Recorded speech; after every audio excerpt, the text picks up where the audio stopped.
Salut, alors j'espère que tu vas bien. Aujourd'hui, j'ai envie de te faire une vidéo sur le perfectionnisme.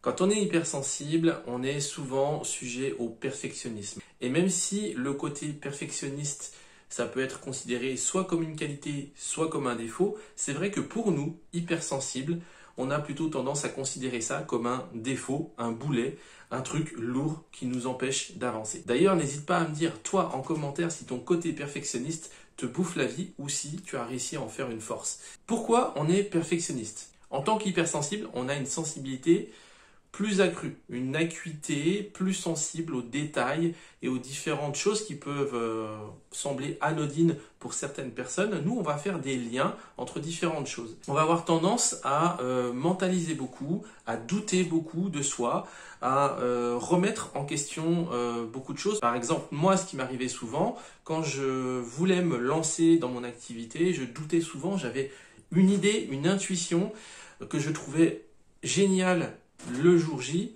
et puis le lendemain, je la trouvais vraiment nulle et finalement, je ne passais pas à l'action. Parce que on a tendance vraiment à mentaliser beaucoup et à se poser beaucoup de questions et à remettre en question les idées, les intuitions qu'on peut avoir. On a cette capacité à voir le projet final avant même qu'il soit réalisé. C'est-à-dire que dans n'importe quel projet, on doit partir du point A, c'est-à-dire de zéro, pour aller au point B.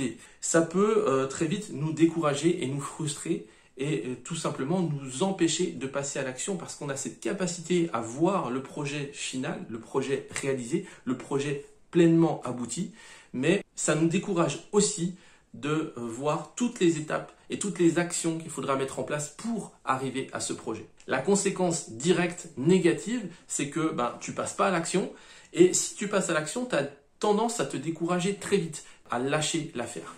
Et du coup, c'est pas bon ça pour ta confiance en toi, c'est pas bon pour ton estime de toi parce que tu te dis finalement que tu es nul et que tu n'arriveras à rien. Ce que je veux dire dans cette vidéo, c'est que c'est pas du tout lié à un manque de motivation, c'est pas du tout lié à un manque de courage de ta part, c'est simplement dû au fait que tu as tendance à voir l'ensemble du projet réalisé, final, et ça te décourage parce que du coup, il y a un écart entre le point A où tu es, c'est-à-dire le point 0 où tu n'as pas commencé le projet, et le point final. Donc cet écart crée de la frustration et du découragement. Et le premier conseil que je pourrais te donner, c'est de t'entourer de personnes plus terre à terre, qui ne sont pas forcément hypersensibles, mais qui sont bien ancrées dans la matière, dans l'action concrète, et de faire des partenariats, en fait, de t'associer avec ces personnes dans ton projet professionnel, dans ton projet associatif, dans ton projet de cœur. Le fait de t'associer avec une personne qui est plus ancrée dans la matière, qui est plus sur des actions concrètes, qui ne voit pas forcément la finalité du projet, mais qui est à l'aise sur des actions concrètes, ça peut faire une belle association pour arriver au bout de ton projet.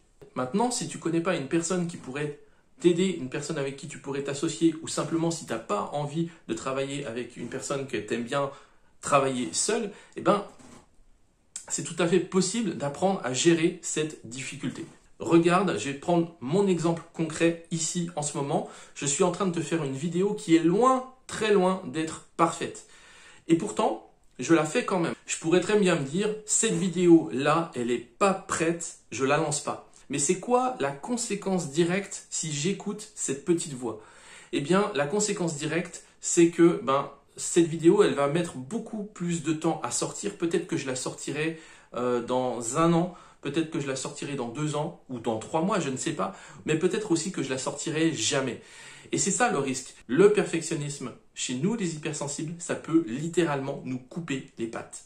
Alors je vais te partager 2-3 petits trucs pour t'aider à te lancer, même si, comme moi, tu aimes bien le perfectionnisme. La première des choses, c'est de te demander pourquoi. Pourquoi tu fais les choses? Dans quelle intention tu fais ce projet ou cette chose qui te tient à cœur? Je prends mon exemple. Pour moi, cette vidéo, je la fais parce que j'ai envie de partager mes conseils, les choses que j'ai compris pour des personnes qui sont dans le même cas que moi, pour des personnes qui sont comme moi, hypersensibles et perfectionnistes.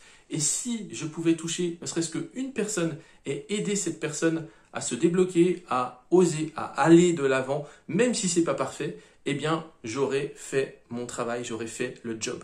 Et là, tu peux te poser une question essentielle. Est-ce que j'ai vraiment besoin que mon travail soit parfait pour que ça fasse le job? Et la réponse dans mon cas, c'est non, tu vois. J'ai pas besoin que cette vidéo soit parfaite pour faire passer mon message. Le deuxième truc, c'est la comparaison. On se compare tous naturellement, c'est un phénomène normal. On a tendance à se comparer. Souvent, on a tendance à se comparer aux autres, à des personnes souvent qui sont plus avancées que nous. Et on a tendance à se dévaloriser, à dévaloriser le travail qu'on fait. Alors qu'en réalité, on a un haut niveau d'exigence envers nous-mêmes, et c'est très bien, mais compare-toi de la bonne façon. Évite de te comparer avec ce qui n'est pas comparable. Si tu te compares avec quelqu'un qui a 10 ans de métier dans la vidéo, c'est sûr que moi à côté, je fais pas le poids. Et si je continue à me comparer en me disant mais je suis pas à la hauteur, mais jamais j'arriverai à lancer mes vidéos. Par exemple, tu vois une personne très à l'aise socialement, tu vas te dire bah, cette personne elle n'a pas de soucis, elle n'a pas de difficultés, elle arrive à prendre la parole en public. Alors qu'en fait, si tu regardes bien, si tu interroges cette personne, bah, peut-être que ça fait 10 ans qu'elle s'entraîne, ça fait 10 ans qu'elle prend la parole en public et tu te compares à elle alors que ça fait seulement 3 prises de parole que tu as pris. Te comparer à des personnes qui ne sont pas au même niveau que toi parce que simplement on n'en est pas au même niveau, c'est quelque chose qui va littéralement détruire ta capacité d'action et amplifier le côté perfectionniste. Il faut que ce soit parfait, il faut que ce soit parfait, il faut que ce soit parfait. Et puis, j'ai envie de te faire une remarque importante, c'est que le perfectionnisme à outrance, trop de perfectionnisme tue l'authenticité. Vouloir que les choses soient trop parfaites a aussi ses inconvénients. Exemple, dans cette vidéo, elle pourrait être parfaite, mais du coup, tu vois, si je travaillais tous les textes, si je travaillais tout le cadrage, si je cadrais tout, si en fait je contrôlais tous les éléments, tous les facteurs, tous les paramètres de cette vidéo, elle serait certainement d'une meilleure qualité, mais c'est surtout contre-productif à un certain niveau puisqu'on perd en authenticité, en spontanéité, en créativité, bref, en humain quoi. Autre conseil qui vaut son pesant d'or sur le perfectionnisme, c'est de voir le perfectionnisme comme un processus et non comme un objectif à atteindre. Parce que si tu vises le perfectionnisme comme un but à atteindre, eh bien jamais tu l'atteindras parce que évidemment rien n'est jamais parfait. Donc tu es tout le temps en train de courir après une illusion, tu es tout le temps en train de te fatiguer. Ça ne veut pas dire pour autant qu'il ne faut pas être exigeant et qu'il ne faut pas vouloir le meilleur pour soi, mais tu peux voir le côté perfectionniste comme un processus qui se déroule jour après jour. En gros, n'attends plus que ce soit parfait pour passer à l'action, commence à passer à l'action et améliore jour après jour. Exemple pour ces vidéos, si je fais que 2 vidéos et que je m'arrête là, évidemment la qualité de mes vidéos sera pas parfaite, elle ne va pas tendre vers le parfait. Par contre, si je fais des vidéos régulièrement et que à chaque fois je cherche à améliorer un petit truc, c'est-à-dire je suis centré sur un processus d'amélioration continue, à chaque fois je dis tiens, je vais améliorer mon débit de parole, je vais améliorer l'éclairage, je vais améliorer le son, je vais améliorer le cadrage. Eh bien, au bout d'un certain temps, eh bien, mes vidéos vont tendre vers quelque chose qui s'apparente au parfait. Et c'est ça le truc, c'est n'attends pas que ce soit parfait pour agir, agis déjà dans une optique de tendre vers la perfection. En conclusion, si tu es perfectionniste et hypersensible, tu as besoin d'abord de te rappeler pourquoi tu fais les choses. Si tu fais des choses qui ont du sens pour toi, tu les feras quand même. Tu te rappelleras que c'est important pour toi, même si c'est pas parfait. Deuxième chose, fais très attention à qui et à quoi tu te compares. Regarde toujours dans quel contexte tu vois les choses. Et si tu as des personnes que tu adores, des personnes qui t'inspirent, regarde d'où elles sont parties. Ça va vraiment te décomplexer.